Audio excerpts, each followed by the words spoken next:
ناظرین، بوسنیا کے مسلمانوں پر انسانیت سوز مظالم اور قتل عام کو 30 برس بیت گئے۔ 11 جولائی سن 1995 میں سربین فوج نے بوسنیا پر قبضہ کیا، جس کے بعد 2 ہفتوں کے دوران فورسز نے منظم انداز میں 8000 سے زائد بوسنیائی مسلمانوں کو قتل کیا۔ برطانوی نشریاتی ادارے کی رپورٹ کے مطابق یہ دوسری عالمی جنگ کے بعد سے یورپ کی سرزمین پر بدترین اجتماعی قتل و غارت تھی۔ یہ سلسلہ 10 دنوں تک جاری رہا اور دنیا صرف تماشا دیکھتی رہی۔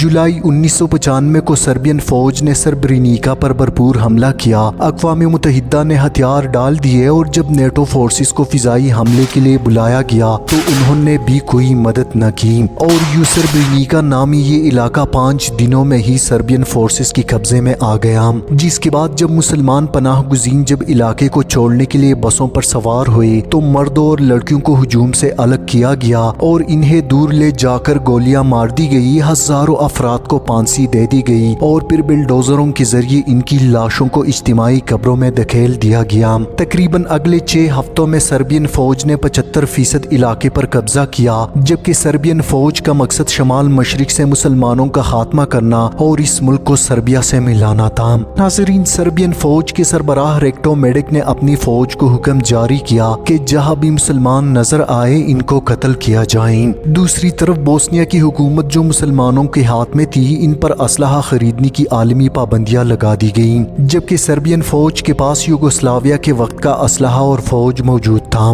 ایک طرف مسلمانوں کو کمزور کیا گیا تو دوسری طرف امریکہ اور اقوام متحدہ نے اس جنگ میں مداخلت سے انکار کیا۔ ناظرین، جولائی 1995 کو سرب فوج نے شمال مشرقی علاقے سربرینیا میں پیش قدمی کرتے ہوئے ایک ٹاؤن پر حملہ کیا، جہاں سے 20,000 مسلمانوں کو بے دخل کیا گیا اور ان کے گھروں کو آگ لگا دی گئی۔ بے دخل لوگوں نے ایک جنگل میں پناہ لی، جہاں سربین فوج نے 13 جولائی کو ان کے 8,000 مردوں کو شہید کیا اور 12,000 عورتوں کو ریپ کا نشانہ بنایا گیا۔ جب 8,000 مسلمانوں کی اجتماعی قبریں وہاں سے ملی تو مجبوراً اقوام متحدہ نے امن فوج بوسنیا بھیج دیا۔ اندازے کے مطابق 3 سال میں سرب فوج نے 1 لاکھ سے زائد مسلمانوں کا قتل عام کیا۔ جب بوسنیا کی مسلمانوں کو سراجیو تک محصور کر کے ان کا محاصرہ کیا گیا تو اس وقت مسلمانوں کے لیے کوئی مدد کو نہیں آ رہا تھا۔ ناظرین، اس وقت پاکستان نے بوسنیا کی مجاہدین کو مسلح کرنے کا فیصلہ کیا۔ پاکستان نے ٹیمنا کینز کی بحری جہاز بوسنیا بھیجے جس پر لکھا ہوا تھا گفٹ فرام پاکستان، لیکن وہ اندر سے خوراک کے بجائے اسلحہ سے بھرے تھے۔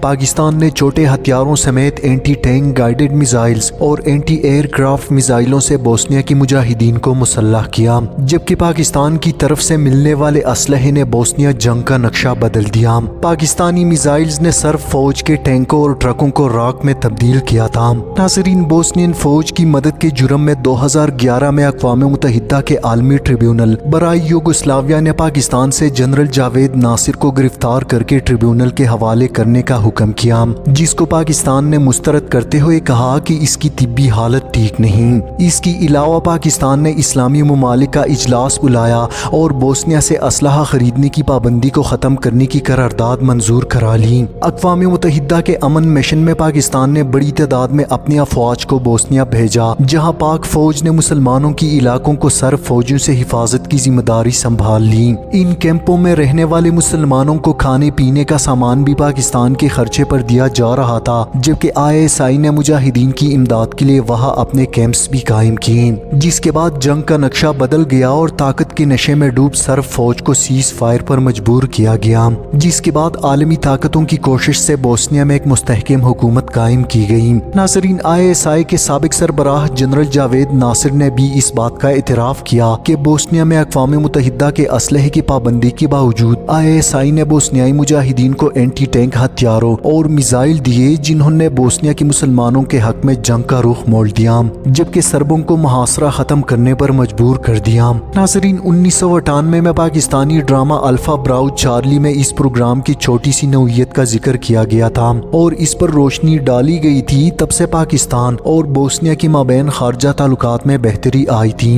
ناظرین، ڈاکٹر قدیر خان سربیا اور بوسنیا کی جنگ کی دنوں کی ایک یادگار کا تذکرہ کرتے ہوئے کہتے ہیں کہ ایک دن میرے بہت عزیز دوست عبدالجلیل خان نے مجھے فون کیا کہ بوسنیا کے وزیر خارجہ ڈاکٹر حارث سلاجک آئے ہیں اور آپ سے ملنا چاہتے ہیں۔ میں نے فوراً ظہرانے پر مدعو کرتے ہوئے کہا کہ وہ ان کو لے کر گیسٹ ہاؤس آ جائیں۔ جب میں وہاں پہنچا تو 6 فٹ کے دراز قد اور نہایت وجیحہ ترک نژاد بوسنیائی وزیر خارجہ تشریف فرما تھیں۔ کھانا کھاتے ہوئے میں نے دیکھا کہ نوالا ان کے حلق سے نیچے نہیں اتر رہا تھا۔ اس دوران انہوں نے سر فوج کے جانب سے بوسنیائی علاقوں پر ٹینکوں کے ذریعے کی جانے والی گولہ باری کے بارے میں بتایا۔ ہم ان دنوں نہایت اعلیٰ پائے کے اینٹی ٹینکس اور بہتر شکن میزائل بنا رہے تھے۔ میں نے وزیر اعظم نواز شریف کو اس بات پر تیار کیا کہ ہم 200 بہتر شکن میزائل بوسنیا بھیجیں، جس کے بعد یہ میزائل بوسنیا پہنچا دیے گئے۔ تقریباً 2 ہفتے بعد بوسنیا کے سفیر خوشی خوشی میرے پاس تشریف لائے اور وزیر خارجہ ڈاکٹر حارث کا شکریہ کا خط دیا کہ ان کی فوج نے پاکستانی میزائل سے محض 3 دن میں سربوں کی 83 ٹینکس تباہ کیے، جس کی وجہ سے سربین افواج کو پسپا ہونا پڑا۔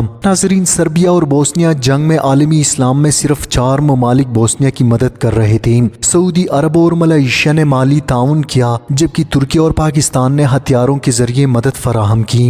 ناظرین، پاکستان سے بہت سے نوجوان بوسنیا پہنچے جنہوں نے اس جنگ میں بھرپور حصہ لیا۔ ان خدمات کے نتیجے میں بوسنیا سربیا کے قبضے میں جانے سے بچ گیا۔